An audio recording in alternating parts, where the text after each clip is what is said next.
Hey everybody, Star 6 Wars 1 here, and welcome to an anime review. For this one, we are going to take a look at probably one of the most popular anime of summer 2014. Zankyou no Terror, or Terror in Resonance. Now, this anime is one of the most hyped the summer anime got this year. And for good reason. It had attached to it Soichiro Watanabe and Yoko Kanno, who were responsible for the direction and music of Cowboy Bebop and a few other works. They're both well known in the anime industry as being some of the greats. So it's very obvious this was hyped up. And its premise, being an anime about terrorism, was an interesting hook to say the least, and we wanted to see how it went. How did it fare out? Well, let's start with the story. The story in and of itself is not bad. By the way, I wanted to point out that I have a bit of more of a positive opinion of the story than some others that I've seen. The story, the first few episodes are definitely some of its stronger ones, showing us where the beginnings of this thing are coming from, building up future developments, and basically the characters doing what they need to do.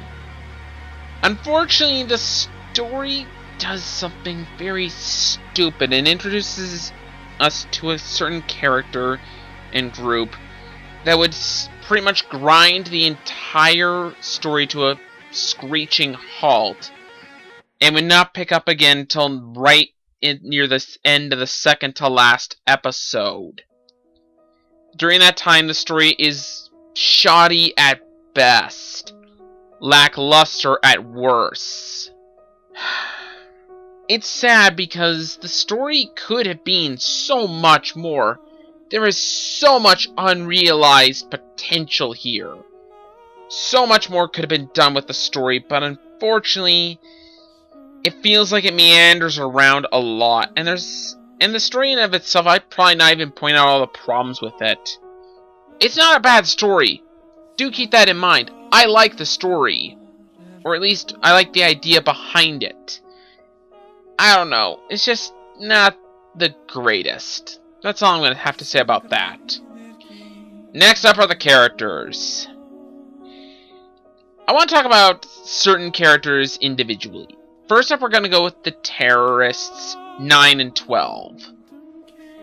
9 is underdeveloped, to say the least. Not really much is known about his personality other than being cold and stoic. I admit he's not bad, he's just underdeveloped and a bit lackluster. Then there's the other terrorist, 12. Probably my favorite character of the show, just because I just liked him. I don't know why.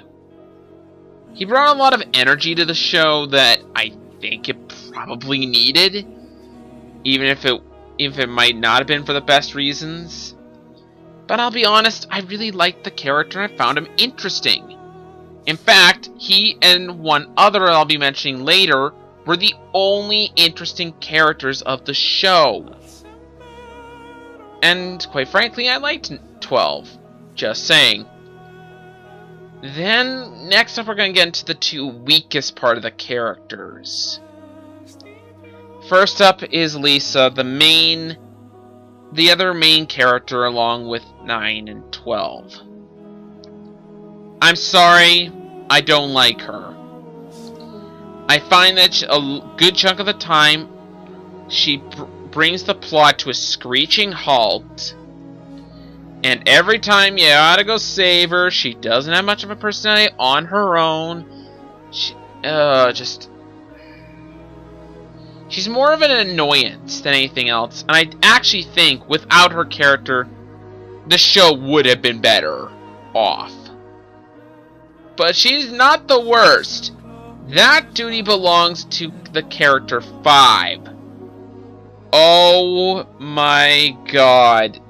Where did you go wrong? Something fun I always did was compare certain characters in Death Note to this. I would describe 5 as a poor man's Nier, and Nier was a poor man's L. That's where I'm going with this. I wasn't all that fond of Nier, even though I like him more than most fans. But 5 is just so bland and just possibly very... I don't even know what to say with her character. I don't like her. She also brings the plot to a screeching halt. And it's not till her character is gone that the story really picks up again. And like I said earlier, that's the second to last episode. My god. This character. She's worse than Lisa. And that's surprising. Okay, one more character before I leave off the characters in general. Is a detective named Shizabaki. Now, I'm okay with this character. He's not great, but he's not bad either. Kind of a poor man's L. If, once again, bringing the Death Note comparisons. He's the rival to the terrorists, actually called Sphinx. So, yeah, I don't mind him. I guess not much I can really say about his character, but I didn't mind him. Overall, the characters are lackluster. Yeah, let's go with lackluster. Because I don't think they're necessarily bad characters, just not always all that interesting or underdeveloped. Or both. Honestly, yeah. The two good things I can say about this anime, though, are the animation and music. My god, these two things are just awesome. Yoko Kanno does a great job in the music department entirely. Just great job. And the animation is gorgeous. I had a bit of a problem with getting used to it in the first episode, but after that, that animation was awesome. I guess final thing to know about music, though, before I go off, is the opening and ending theme, which I think are great on their own both, which is pretty awesome. I'm gonna mention this right now. At the moment, there is no dub because it was just recently finished. But I expect a Funimation dub sometime in the future. I've had a lot to say so far, but I'm going to say one final point I want to make before ending this review. My enjoyment of the show. Now, I usually just talk generally about the show by this point, but I actually want to talk about enjoyment here for a change. And you want to know why? I did not enjoy the show. Let me rephrase that. I didn't enjoy watching it every episode again and again. Quite frankly, it's just one of those things. I only ever watched an episode once. It was like, I'm not looking forward to the next episode. I think a lot of that had to do with either it could have been the premise, it could have been the characters, it could have been the story. But only like once or twice did I really feel like, yeah, I want to watch the next episode. So sadly, my enjoyment of it is pretty damn low. I really didn't like it that much, and that's a shame. Overall, Zankyou no Terror is both a great show and a show with a credible amount of missed potential. It's a weird thing to say because it's great in its own right and probably one of the best anime of 2014, but at the same time it's got some major problems in the character and story department that cannot be ignored. And with my enjoyment being very low on it, I'm gonna be quite frank here.